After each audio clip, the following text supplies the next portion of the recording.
What's up, everybody? Welcome to Podcast Now. I'm Alex, and in this video, I want to talk about Tara yet again in Scream 6, but I want to bring up a few different elements of her and some things I actually have skipped over in the past. But I want to talk about, if she's a red herring, if she is Ghostface, if she's a mastermind, try to talk, about those different possibilities. So what we have, obviously, to start is the trailer and that iconic scene that so many people, the smirking kind of thing. Now, we talked about what if the image was flipped. I feel like that's relatively been debunked, right? So I think we're still going with Tara's at the bottom, Sam's up top holding her. Sam does fall, so maybe she brings Tara up, and then Tara pushes her, or she brings Tara up, and then Ghostface pushes her, Tara could be Ghostface, right? So there's a couple things you could do, with that situation. But we have the smirking. And the smirking, I, again, look at it as I believe this is just a proud moment. Although, I can see how you think it's, there's something deeper there. But there's two other things I want to focus on. One of which is her outfit, the kind of like checkered, right? The striped, the white shirt that she's wearing, and comparing it to Jill. This was actually pointed out to me by a few different people. And by the way, thank you for anybody who sends me pretty much anything, on Scream 6 or anything else. And when I saw those images, I was like, holy God, I think it's possible they're trying to make her a Jill-like, when you're looking at her, they're trying to make her a Jill type of character where you're not going to know fully, right, if she's the new final girl in placement of Sam or with Sam, or if she's more like Jill and then, at the end she switches. And then the final thing I want to talk about, this came out the same day as the trailers, I do believe. I think it was Brazil, but correct me if I'm wrong. It was somewhere else, around the world. Right before the trailer, there was like the quick montage of that promotional thing. Remember, we talked about them with the knives when they, when they go like that. And we knew that was coming. We saw Mason Gooding do that. We knew that was going to kind of be a part of it. And it was put in almost like a sizzle reel kind of thing in the beginning of the trailer somewhere else. If you guys find it or you know what I'm talking about, definitely, let me know in the comments. But one thing people pointed out is Tara's knife is different. Now, if I recall correctly, again, there's a lot of fact-checking you're going to have to do on me here, but I really do think I'm right here. Jack Champion, when he does his knife, I do believe his knife is also different. But one thing that's interesting is I do believe everybody else's is the same. I think Jack's looks slightly different, but Tara's is black. Tara literally has a different, not even just is it a different knife, right? For Jack's, maybe I'm just blind. I am going kind of blind myself, but, maybe I'm reading it wrong. Maybe I'm right. It's just like some small, subtle differences. Tara's flat out is a different color. It's black. Now we have three things, right? We have the trailer and her smirking. We have, whether you want to read into it or not, that's totally up to you. I'm not here to tell you what to do. Her shirt compared to Jill, right? You also kind of just have her role in general, and then you have the knife thing in this promotional thing. Everybody's knife is the same, and I guess for simplicity's sake, we'll say everybody's is the same, just except for hers. Why? Why is she like this? Well, is she, Ghostface? A long-winded way of getting to, the question at hand. I really don't think so. I would be blown away if they managed to do it. And I guess I say that specifically managed to do it because just making her Ghostface or making her a mastermind doesn't mean you did it well, right? It doesn't immediately mean that there's a good reason for that to happen. You can just say they did it. So I would be blown away if they did it and they gave a really good reason. Now, the reason could literally just be as simple as maybe she was like drove to madness, after Scream 5. Here's the thing. The issue with, I guess, Mastermind you could still maybe do. There's a couple issues like kind of across the board, right? If she's Ghostface, it's a little funny. Jenna Ortega is awesome. She does a great Wednesday. She's fierce. She's strong. But she's like 5'1", okay? All right, let's not beat around the bush. She is very tiny. And I know there's a suspension of disbelief. I know it. I do think you can find some 5'1" stunt doubles to play Ghostface if you wanted. But the fact is, you find people that are 6 foot, 6'2", or, whatever. So I know there's a suspension of disbelief, and you're supposed to believe Amber, somebody who's not the size of Dewey, was fighting Dewey and was almost towering above him, right? Or at least the same height. So there is a suspension of disbelief, but for Tara, come on, right? I just can't, I wouldn't be able to believe that she's Ghostface. I literally wouldn't be able to do it. And so there is an issue there. Now, the question is, or the potential answer, I actually suppose, Well, what if she's the mastermind? What if the plan is she is running the show? Again, I don't mind it. You got to come up with a good reason.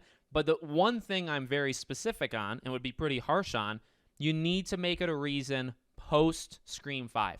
It would need to be post Scream 5 because you can, and again, this is just my personal opinion, okay? I'm going to be very confident and strong on it, but it's just me. I can't believe that Tara allowed what happened to her in 5 to happen as part of this grand plan. Now, yes, Ghostface killers in these movies tend to be mentally insane, right? When Amber flips the switch, she really does. When Jill flips the switch, I mean, that's maybe a good comparable, right? Jill, this very, calm, maybe even a little monotone, right? She's very chill, and then all of a sudden she flips, and I love when Emma Roberts did that, and that was phenomenal. But she's a different person, a completely different person. So you could say, well, Alex, it's kind of the way it is. These people are kind of cool, calm, and collected, and then all of a sudden when they do their monologues, they're a different person entirely. So could Jenna do that? Yes. Could Tara as a character, was that believable? Yes. But I just don't know how far. I mean, yes, you had Billy and Stu stabbing each other, Jill and Charlie, that was kind of the plan, right? Like, you have had that happen before.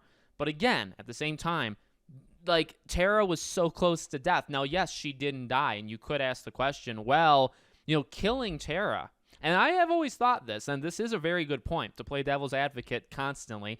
If you killed Tara at the opening of 5, you would still bring Sam back. I don't think you needed Tara alive to bring. Now, that was the plan. That was literally, I don't remember which of them said it, but the plan literally was to injure Tara. I think it was Richie, because on the phone in the break room with Sam when she first answers the phone. Pretty sure it was there. Like, I got you here, didn't I? Something like that.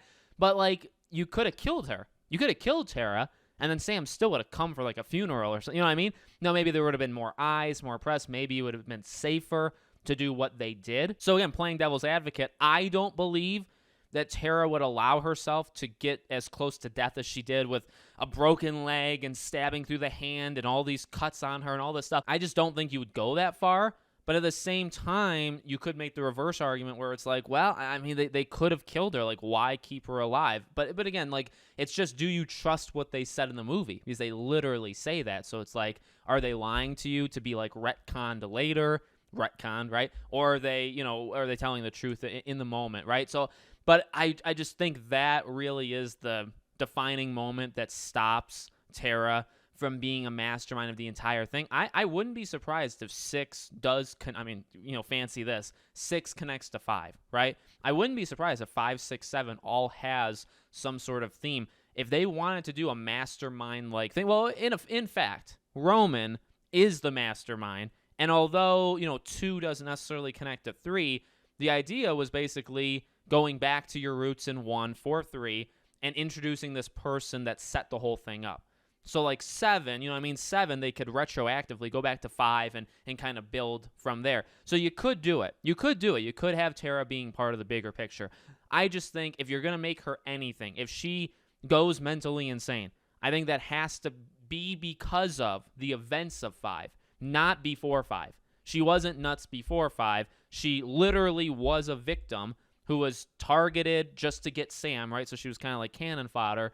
And because of all those events, whatever, she literally went insane. And then she started planning these. And, again, I talk about Mastermind and that kind of aspect of it, but that's mainly because I can't see her as Ghostface. So if she's a mastermind, if she's controlling things, or she's telling them how to set up her sister, which is another element, right? The theme of 6 is that, Sam, conspiracy theories. Now, there's a couple people that may know that. There's been a lot of talk about Henry Czerny character, right, which we will talk about in a separate video, most likely being her therapist, right?